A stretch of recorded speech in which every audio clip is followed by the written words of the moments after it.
I was asked to give a talk, and my understanding was the topic was, what does it all mean? Now there's probably nobody better to ask than me on that one. I'm never without an answer. It does sometimes, however, change. And in the time when I've been compiling the talk, my original slides became obsolete. So I'm only going to have a few slides, a couple of pictures. The rest you'll have to take from whatever I'm saying verbally. Okay.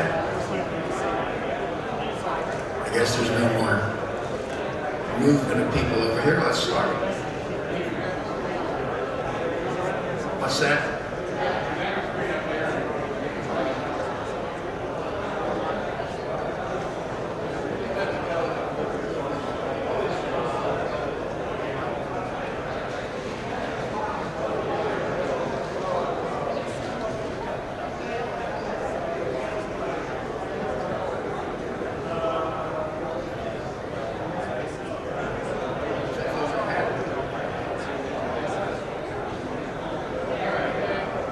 What does it mean? The meaning of life, in fact, the meaning of this life.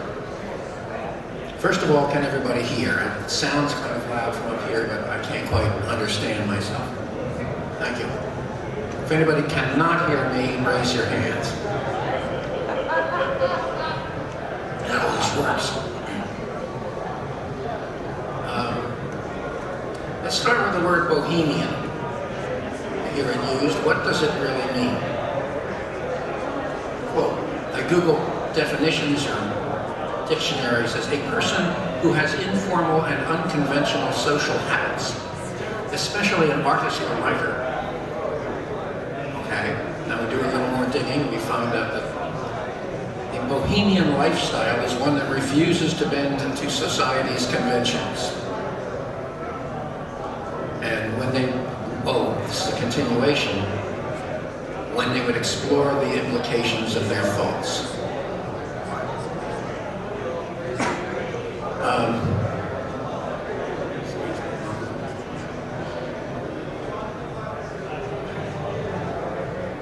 Now the worst thing you can say to a bohemian is, you will not be permitted to know that. And this has been a challenge that I've seen approached many times in Hackerman. Now, why is this word a synonym for a Western Czech Republic? What's the connection? The answer goes back to the year 1412 of the Common Era, when the end of the Dark Ages was foreshadowed by Jan Hus.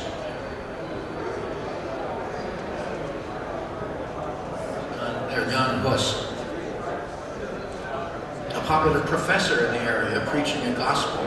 All the professors were priests at that time. Gospel that defied the structure and dogma of the established Roman Church. Now, you can get into trouble doing this, and he did, because the church pretty much ran everything. If you weren't in your pew when the bell rang, they sent out the goons to get you, and you would have problems from that.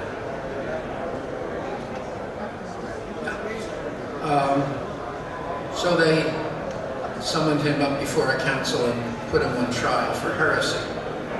And we know his approximate year of birth, 1372, should have a question mark on it. But we know this exact day of death because they burned him at the stake. Now, that wasn't the end of Hus's, the Hussite church, as it became called. Later it became called the Moravian Church. The execution of Hus created an outrage, you might say, in the entire nation. The Roman Church sent 5 crusades. I said, okay, pardon me. I'm reading my notes here and I'm explaining my notes, but you don't see my notes. 5 crusades to kill everybody and put them down, and they all got beaten. So eventually in 1436, the church signed a treaty to get rid of this problem by ignoring it. The church, the Hussite or Moravian church was permitted to exist, and as I understand it, still exists today. This was the first of events in the Protestant Reformation, but it was local. It was in Bohemia. But generally and gradually the term Bohemian came to mean as a place where rigid doctrines and the moralism of the Roman Church did not hold sway, and where people could think somewhat more freely, live according to their beliefs, not be under the thumb of a rigid institution like the Catholic Church of the Dark Ages. And this came to be generalized to refer to people who refuse to believe in many conventions of society, even though they begrudgingly comply with some of them. The Bohemian will characteristically not dress like everyone else, especially where their unconventional dress may mark them as undesirable. They consider that a plus. They will seek their delight wherever they can find it, not limiting their pursuit to socially approved channels. And that was very exciting in mid-19th century France, and this resulted in the book that became the basis for the opera La Bohème, about the Bohemian life. Oh, I wish we could live like that, but we can't because we never, what would the neighbors say? Bohemians do not seek their self-definition by merging into the crowd. They attempt to mark their own path. Right? Well and good, but then something technological happened. These kinds of little revolts had happened before. They were suppressed by the dominant institutions until this last, the Hussite suppression. After that, and especially after Johannes Gutenberg introduced the technology of publication using movable type in 1433, what became known as the revolt against institutions smoldered and flared all over Europe.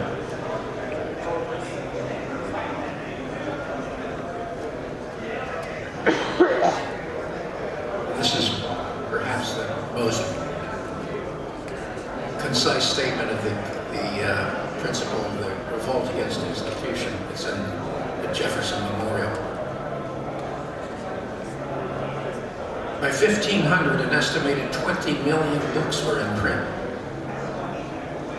In 1517, Martin Luther, and I don't remember Zwingli's first name, but they began the ongoing Protestant Reformation, which led to upheaval, religious wars, revolutions, the 30 Years' War, regime change around Europe. In many cases, the establishment of Protestant states would lead to a flourishing of creativity in arts and science, as people no longer had to worry about were they going to say something like Galileo did that would get them in big trouble with the Inquisition. The Netherlands is a prime example. Being little more than a minor state. I'm sorry for anyone here who's from the Netherlands, but I always considered that back then, you would say, what is there there? There's a lot of mud. But then it was run by the Spanish until the revolt of the United Provinces in 1581 succeeded and established the Dutch Republic, whereupon it became a haven for creative people, free thinkers, etc., fostering both the arts and the sciences. And if you look at the science of optics, everybody's name is Dutch. Huygens, etc. Leeuwenhoek. They established the science of optics. That couldn't have been predicted. Medicine made great strides. I was honored to be able to give a talk in the very surgical amphitheater in which, I see I'm forgetting the name of the famous Dutch physician, but there's a painting by Rubens or somebody, the dissection lessons. I was dissected in that.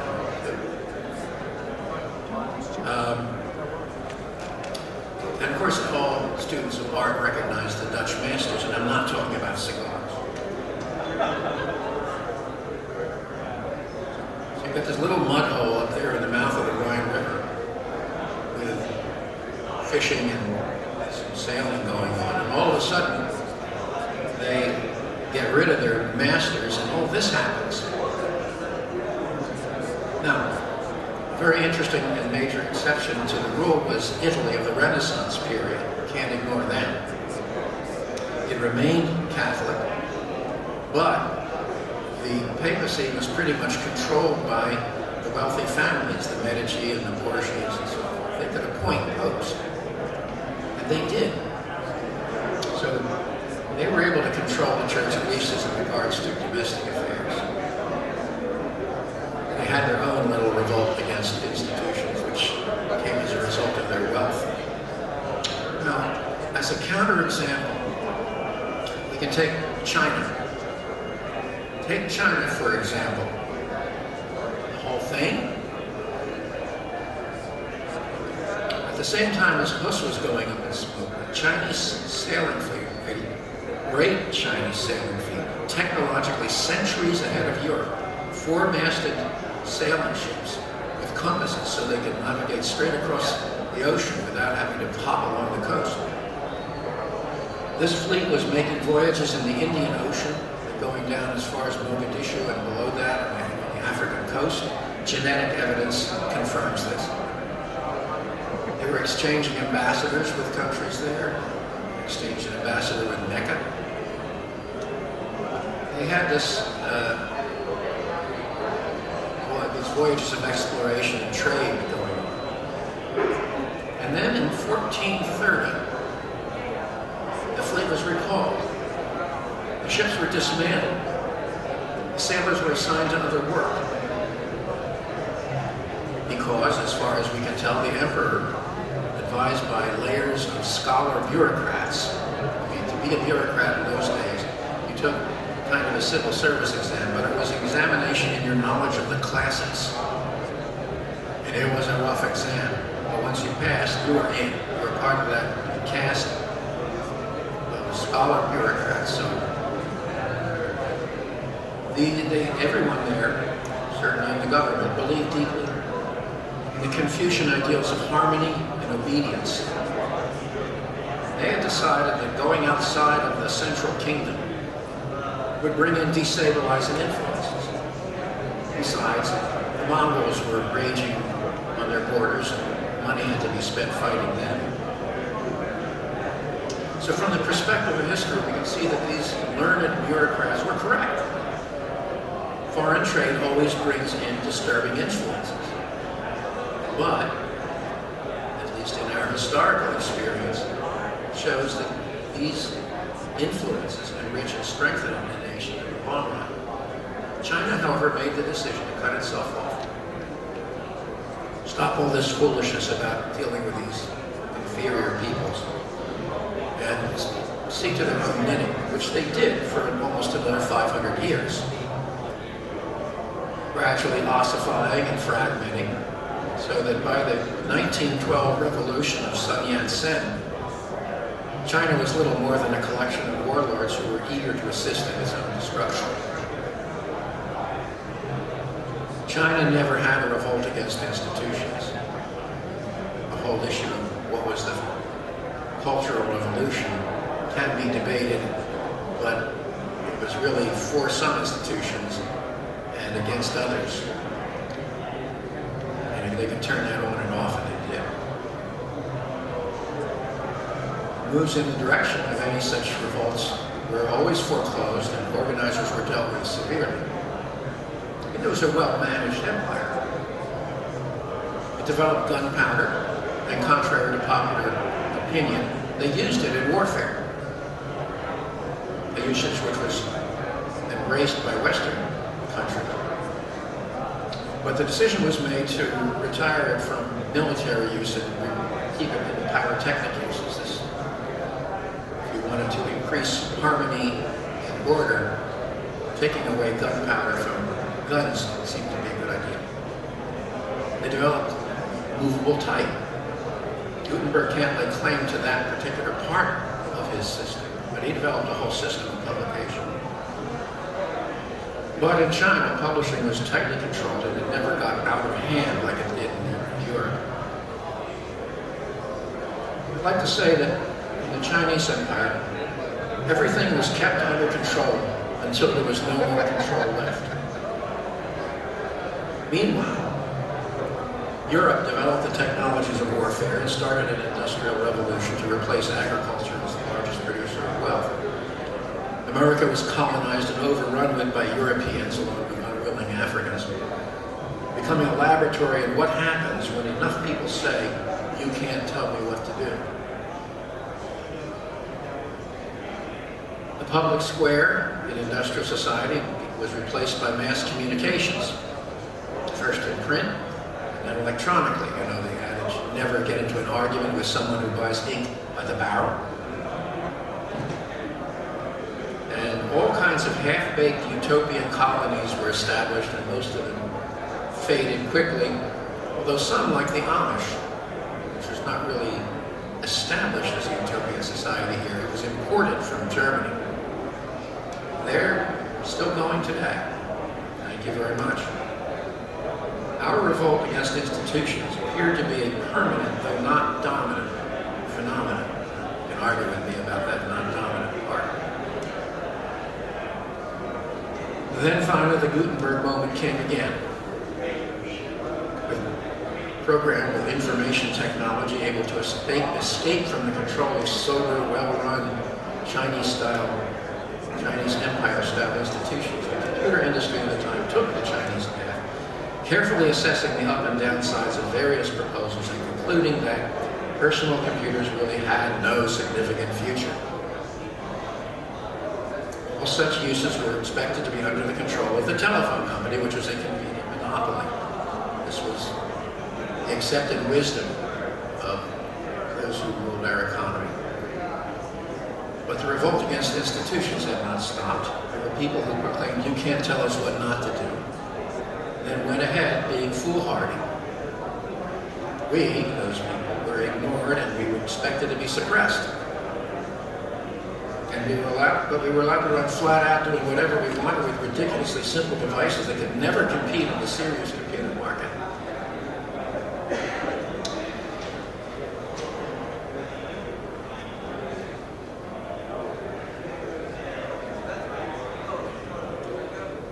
In 2005, a celebration of the publication of John Markov's book, Let the Doorbell Sing, How the 60s Counterculture Shaped the Personal Computer Industry, was held. The forum was held at the Park Auditorium, Palo Alto Research Center, originally Xerox Park, the place kind of ground zero where the graphic user interface, Ethernet, and all sorts of things. We've got Alto simulations running on there. Present in the audience, the star of the event, Doug Engelbart, whose work was the centerpiece of that book. And of course, he ran the NLS project at Stanford Research Institute, the other ground zero. That was the control center for the internet as it developed, ARPANET. And I had the opportunity at that forum to say to Engelbart, it would have been sufficient if you'd stopped at that demo. Because I only heard about it third hand and it changed my thinking. It's such a success that he was never able to match it. Present in the audience is Robert W. Taylor. He was the man central to bringing together the DARPA researchers who had developed the internet and the Xerox PARC researchers. This is the guy you can credit for the modern internet personal computer infrastructure. I was to be on a panel, and as we entered the auditorium, my wife Lena Detail suggested I make reference to the revolt against institutions. I would not have thought of the word had she not suggested it. I did so, saying that we should consider that as the long-term theme of Engelbart's work, and was rewarded by seeing Bob Taylor nodding vigorously in agreement. That was 11 years ago. A long time by personal computer and even computer history standards. We can now see the shape of what is coming to pass. The institutions are working to reestablish the topology of client-server. We're getting mainframes back. We just can't see them. But we never could see the mainframers anyway. They were kept behind walls. Our devices are as sophisticated as 1970s mainframes, yet they serve as mere terminals to invisible farms full of servers locked up and out of reach. This is progress. Old new designs have been turned into commodity products, cranked out like popcorn and made inaccessible to innovative activity. We are told we have no legal right to tinker, even with hardware that we have built or purchased, due to intellectual property rules regarding the software. But the revolt against institutions has not ended. You notice that we are being told you will not be permitted to know that. What's inside that box? Just give us the money. The ember of the revolt brightens whenever people draw back and say, you can't tell us what we can and cannot do, or what we cannot be permitted to know. And it illuminates the fact that much as they would like to, the institutions do not control our history. They would change it if they could, that is to say, they would change the history. Which is why the Internet Archive is such a valuable resource given the impermanence of digital storage. Paper, as we know, lasts thousands of years. Digital writing had better be renewed within 10 years, or you'll find yourself holding a medium that you have no way of reading. This is progress. Now, the study of computer history and the exploration of vintage computers places each of us in the role of the originators of that equipment and software. We can be in a position to appreciate and understand the decisions they made, the constraints under which they operated, and what other possible paths existed which might still exist now. Remember Santayana's quote, "Those who do not learn their lessons of history are condemned to repeat it." Very true in the case of history of technology. In a way, not possible with most historic technologies, we can look over their shoulders and even reach in and say, let's try this a different way. I think we see a little bit of that going on out there in the demos. Very gratified to say that. As someone who has made some contributions to computer history, I take great pleasure when someone tells me that they cannot understand why I am doing something a certain way. You are right, I tell them. You do not understand. And I know that I'm on the right path. I'm going to close now by noting my advocacy of passing along our lessons to future generations. I strongly suggest that we take advantage of the growing STEM educational area to develop tools and courseware that will convey to future generations not only the elegance enforced upon past developers by meager hardware and operating systems, but the opportunities for the exercise of virtuosity available to learners of today and the future. We have always the opportunity to make it better if we are interested in pursuing that. Computer history and fairs like this give us the reason to exercise this virtuosity should we choose to do so. These learners of the futures will never be dominant in the economy's institutions, but will be significant in their impact on how decisions are made in their time. They will continue to predict the future by inventing it, in Alan Kay's phrase. We can be their bridge to the past, from which the future can be seen in greater perspective. That's the end of my prepared remarks. I'd be happy to answer any questions or engage in discussion.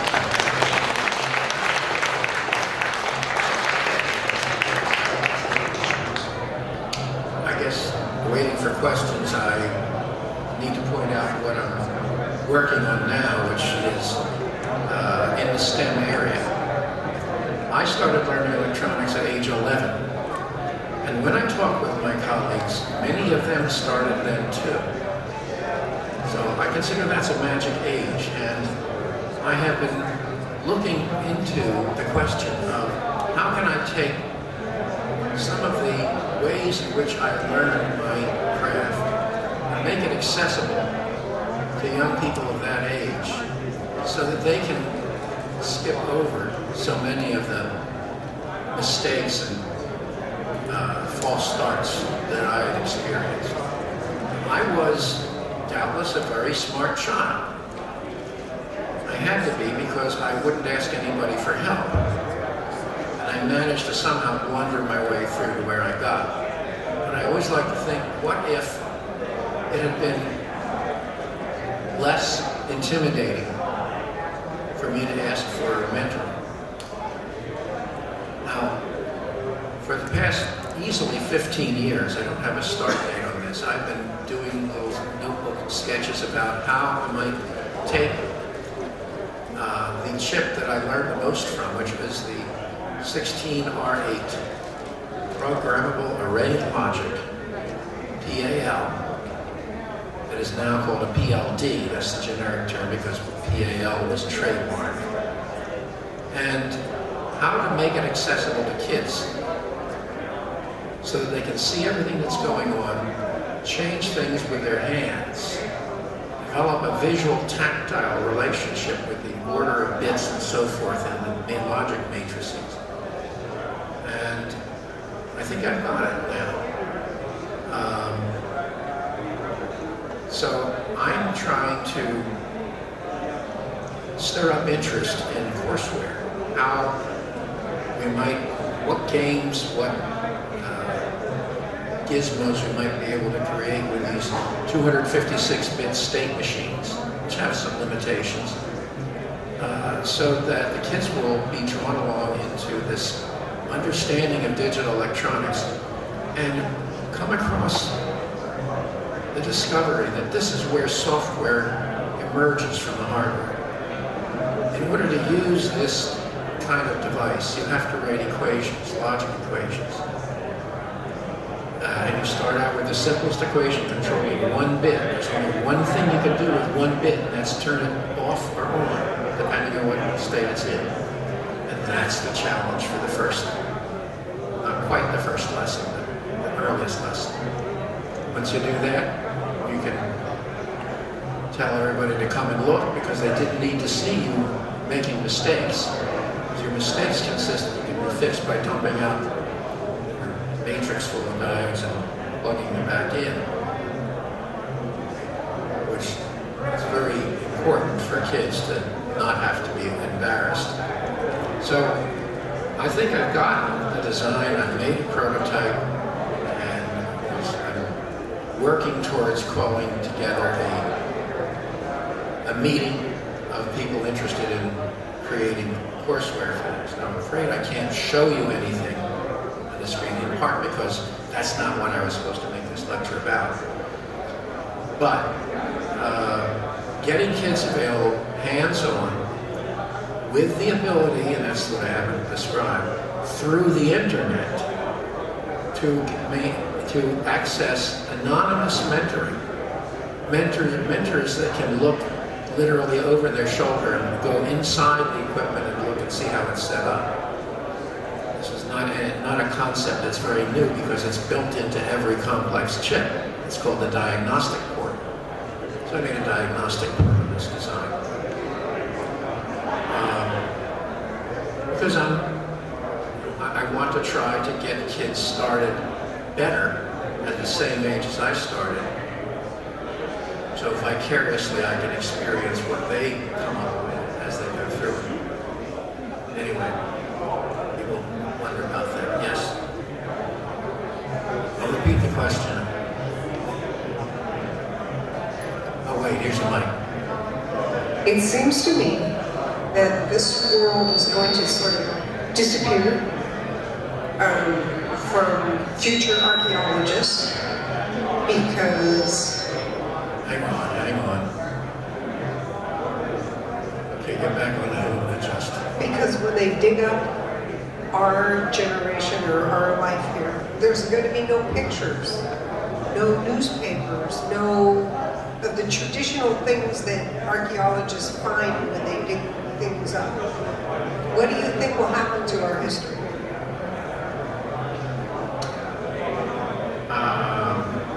Well, part of it will become fiction, as it so often does, whether or not the artifacts are there. But you're putting your finger on a very important point, the impermanence of information. Some people believe that that's a very good thing because they want to be forgotten. And they will be. But I think there's the potential for some kind of market for words chiseled in stone, whether literally or figuratively. Some medium that is intended to be permanent. One of the better things they could do is just print it on paper. Paper's not perfect, but it'll last a long time. We can always do that. I mean, when you get to the point where the Internet Archive sets up to print out the entire Internet on an ongoing basis, we're getting somewhere, but I think that would be a bit too much. It has all kinds of subsidiary questions about, okay, who's going to edit this? Who makes the decision as to what becomes permanent? I haven't got an answer for that. But yes, I mean, when CD-ROMs were introduced, 1986 or so, I recall writing something, and I don't know, I'm sure it was never published, but I don't even know what I wrote it for, suggesting that, the example I used was the Soviet encyclopedia in 1953, I think. The Soviet encyclopedia had tens of millions of subscribers. You can imagine. And one magic day, they each received an envelope in the mail, which contained a razor blade and 6 pages on the Bering Sea, and instructions to cut out the pages on their beloved head of the secret police, Beria, and replace it with these pages. I've had this confirmed. This actually happened. Beria had just been assassinated. Can we do this with CD-ROMs much more effectively? You bet. If you take the approach that that information on the CD-ROM, you don't own it. We own it. And we will gladly update you. Either send you a new CD, which I guess is what would have to be done. You have to send yours back in and so forth. Or nowadays, you just do it on the in the server. It's so simple and easy. So we have, I think, gone further than we should in terms of making information and history impermanent. History is very strange and turns up in the weirdest places. Still, it's going to take some attention to this problem. It's one of those problems that's not facing us right now, but watch for it. People do try to change things on Facebook and so forth, and Wikipedia. Certainly Wikipedia is open for that kind of thing. They're counting on other people changing it back, which is an interesting strategy. I'm still not convinced it's a complete strategy. In fact, I know it's not complete, whether it's good enough, we'll see. So that's all the magic words I have on that. Have a hand in the back? I thought I saw something. No idea how I'm doing for time, but I'm sure I've got time to kill. Is that a 2-digit number you flashed me? I'm okay. It's the 1-digit numbers that I don't like. Yes, we know about that. He's from New York, he said. So are there any other questions or statements? Mr. Refute me? Yes, go ahead. There. You mentioned STEM, which I think is a marvelous thing, but I worry that we don't call it STEAM and include the arts. I think we can call it the arts, just say technology. Could you speak louder? I'm having a hard time hearing against the crowd. STEM, which I think is a great idea, but I worry that we don't call it STEAM and include the arts. Because like, if you go to Maker's Fair, that's science and art combined. There's more technology, but I think if you don't include the arts in this notion from the get-go, you're going to end up causing more trouble than good. Well, you may well be right. I've been contacted, no, I have to explain it. I went to the elite college preparatory public high school in Philadelphia, one that had the world's first central high school, dating from 1838. My father graduated in 1927, which earned me a place, which I could have lost academically, but I made it through.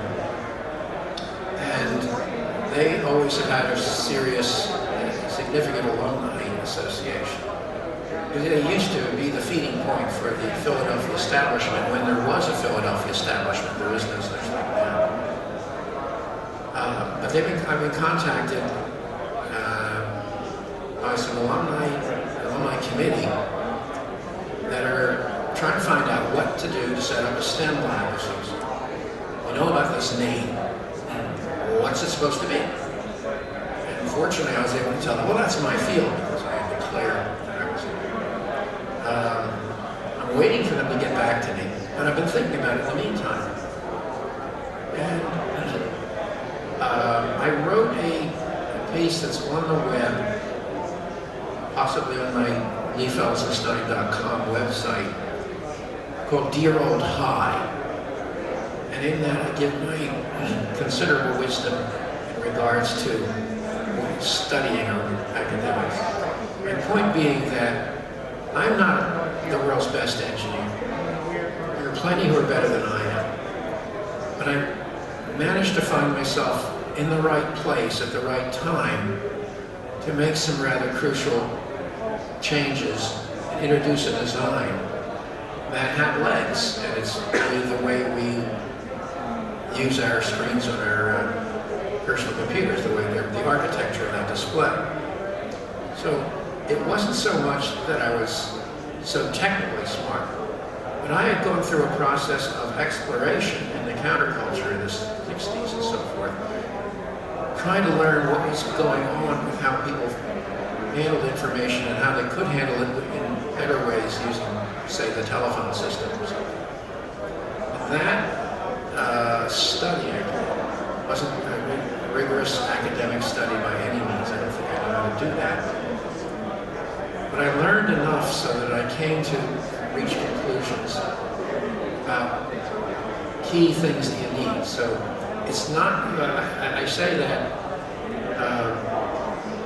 an engineer has to answer questions that a scientist doesn't have to. There's one main question. That question is, who cares? If you can't answer that, you're not going to be a very effective engineer. And I addressed that question of who would care about this or that technology, and would it work the way I hope it would? How can you tell until you try? So that means that my advantage, whatever advantage I had, was really based in my non-technical education, the liberal education I had gotten at this high school. And so I have actually shifted 180 degrees from when I was in high school. In those days I felt, yeah, it's the technical stuff that I want. Now I say that students should learn the non-technical stuff, learn how things fit together, because they're going to be able to do better work in the technical field if they understand more about society, more about history, more about literature, more about people. So I'm interested, when they come back and ask me to tell them more, what I'll be talking about is how can we develop a kind of coordinated curriculum which brings elements of STEM or STEAM. I mean, this school's always had a very good arts program, and they've always had good science as well. They've recently gotten a little into engineering with a robotics club and stuff. But what they really need is that learning that coordination. How does this technology work in this situation, this human situation? They can study history. They can study computer history and others. But in isolation, I'm not that interested in it. So that's my advice in this regard. And yes, it probably should include the A for art. It's just that I don't know much about art. Yes?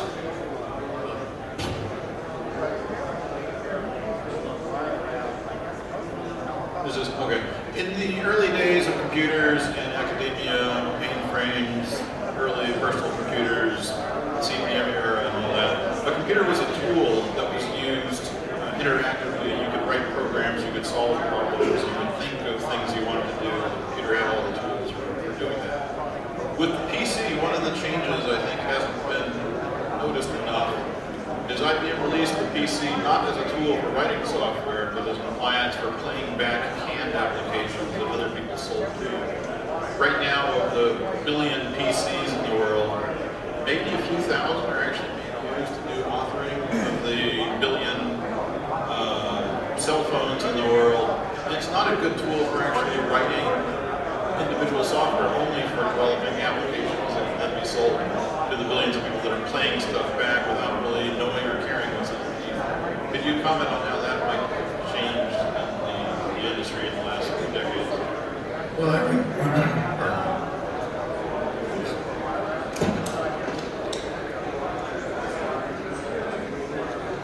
I recall Carl Helmers, the editor of Byte magazine, back in the early days, when he was asked, what is he doing? He said he wanted to get people writing good code. I came to personal computers, to the whole concept of a personal computer, through an experiment in social media using a mainframe computer. Nobody wrote code on that machine except the programmers who used the mainframe. So my belief that I developed there about where the real benefit is, and lay in using the machine simply as a medium of exchange, medium for people to find each other.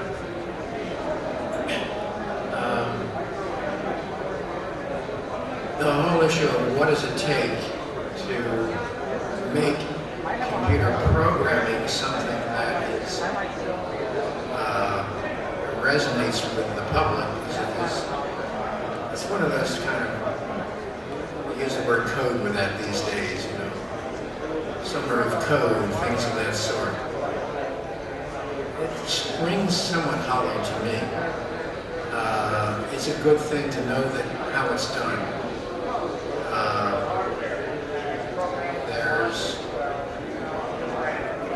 It's never going to be the main use of personal computers or any computers, because the economic benefit and the social benefit comes from the connections that it makes possible. So I'm on the side of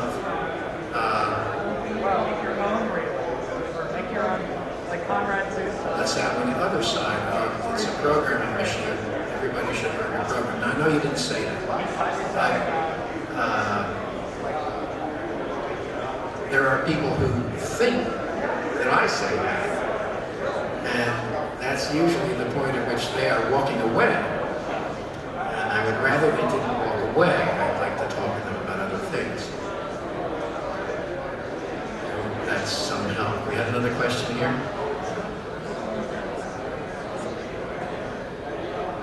Can you please touch a little bit about cyber attack? Cyber attacks?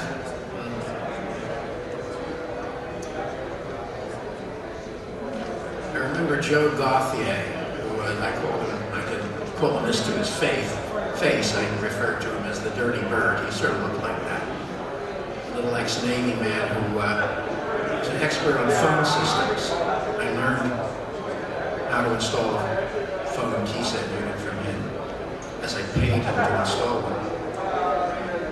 And he was the only individual that was a plaintiff on the rather famous lawsuit against the phone company, which had resulted in great damage to their monopoly. And the phone company would retaliate against it. I mean, when he installed our system, he called into some magic number and said, "We're ready to turn this on." And basically what happened is the phone system stopped working. We got into all kinds of trouble. Calls were dropped and so forth. So he was then calling in to other magic numbers. They tell him, "This is Joe Gauthier." He spelled it out for them. And he waited and he's working away. And he says, "I find it extremely significant that they have not called back by now." Basically, he had to put the fear into them that this was the guy who had proved he could do some damage to their prospects. Now, he felt that he could, this is a more humorous moment, he thought that he should institute a lawsuit or something to have the telephone system declared an attractive nuisance, like an unfenced swimming pool. And I think we can probably say the same thing with the internet. When you have things that are that vulnerable, and the only protection is that people don't know things, well, people are going to learn things. As for, there's things you cannot know. That's kind of a religious statement. There's things you may not know. That's the institutions talking to you. And people automatically respond to say, "No, I'm going to know that." Now, I guess the only way we have to deal with that is kind of what we have now, which is understanding the situation. We would be in terrible trouble if we were all consumers and none producers. If all we knew was you pick up the phone and you can make a call. How? Who knows? It's all out of sight. So the ability to understand the inner workings is both an offensive and a defensive mechanism. Spreading knowledge as widely as possible. It's a very interesting kind of problem in game theory. At what point is it more productive, more effective in the defense than in the offense? I can't answer that. I don't know how to make those calculations. I don't know if anybody can. But we know from the dystopian science fiction we read, books like 1984, that you're in the worst case when you simply do not know how the damn thing works. And if you can find either how it works or someone who knows how it works, you can have a hope of coming through with minimal loss. But if we didn't have the diffusion of knowledge, we would be in much worse condition. The problem is, of course, that we wouldn't know that. Things would just happen. And it was the system, we don't know. So I tend to opt for the spread of knowledge rather than the hoarding of knowledge. You've certainly heard me say that. There is nothing magic. There's no magic fix for that.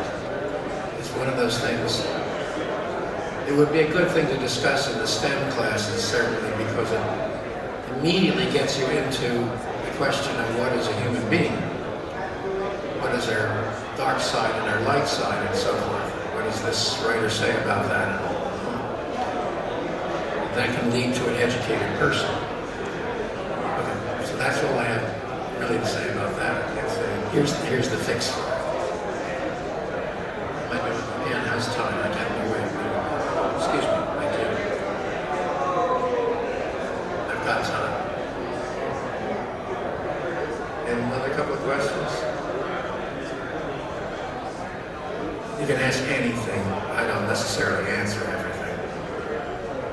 How was the Berkeley experience translated into today's world? Like when you were sitting around in Berkeley saying, we have to have computers in every house because they don't want us to have them, so we need to have them.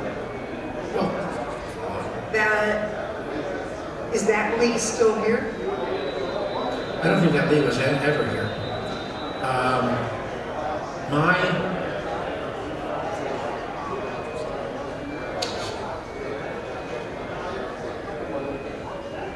Coming out of the free speech movement, which was a successful effort in expanding freedom on the campus, in which a side effect, the most important side effect, was that the student body coalesced into a community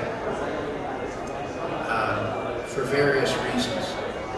I saw that happen, and I saw the immense outpouring of creativity and people changing their lives.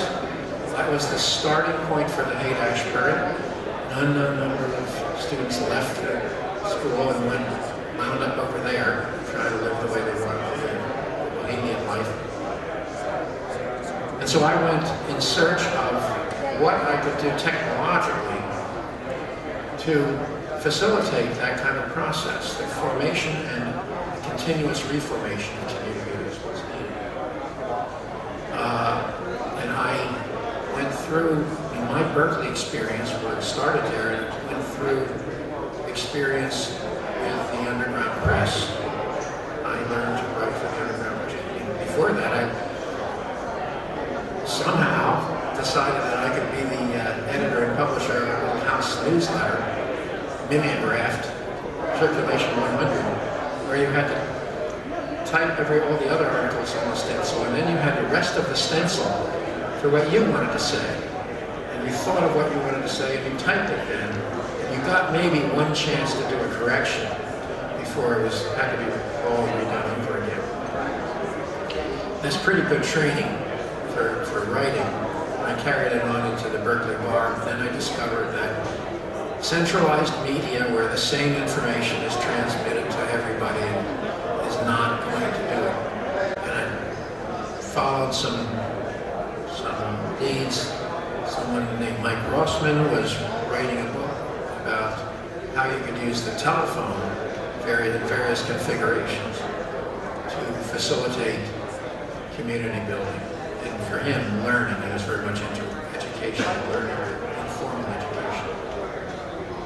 And I followed that path through until by 1970 I sat up and I realized, well, after I became introduced to computer networks through a job that I had, I realized the network has no physical centralization. It has almost no physical presence. And jobs can move around in a network and so forth. And then you had the opportunity, using that rather primitive mainframe system, using BASIC even, you could identify files to have different levels of accessibility. So you could, in fact, develop a community of interest, communities of interest that way, by this primitive filing system. And I realized that's the tool we need. We need a network of computers. And I sat back and said, wait a minute, where am I going to get a computer? So that's, addressing that question since. What I came to was, what I was trying to do with community memory was to develop a tool by which you could have neighborhood information centers, and they could be linked on a network. And I like the idea of local presence. People come together and meet each other, and that's very important. And you cannot substitute for that process in software. And also, because I'm a little bit politically paranoid, I guess, what would happen if they turned off the computer? You'd still have this network of information centers. And they would have things like copy machines then, which were not as ubiquitous as they are today. This is 1972 and 73. And people would be used to going there to exchange information. There would be like little, I use the term agoras, little public squares, which is an institution that's been kind of degraded, is replaced with the mass media as image. So I was trying to create this network, and I realized there's no way that that you could substitute for personal intercommunication through a computer. But you could get people to find out who they wanted to communicate with. And that was how it was intended to be. I stumbled on a group of people who had actually secured the donation of a mainframe computer. It happened to be the same SDS 940 computer that had been retired from use by Doug Engelbart. Go figure. And that was the one we used for community memory. I'll have a chapter in a book out by MIT Press sometime, I guess early next year. I think it's called Social Media, Archaeology and Poetics. And the editor is Judy Malloy, M-A-L-L-O-Y. So look for that, and I've got the whole story there. But when it came to the issue of computers in every home, I was never really an advocate of that, because I figured that the first people to get it would be the computer people.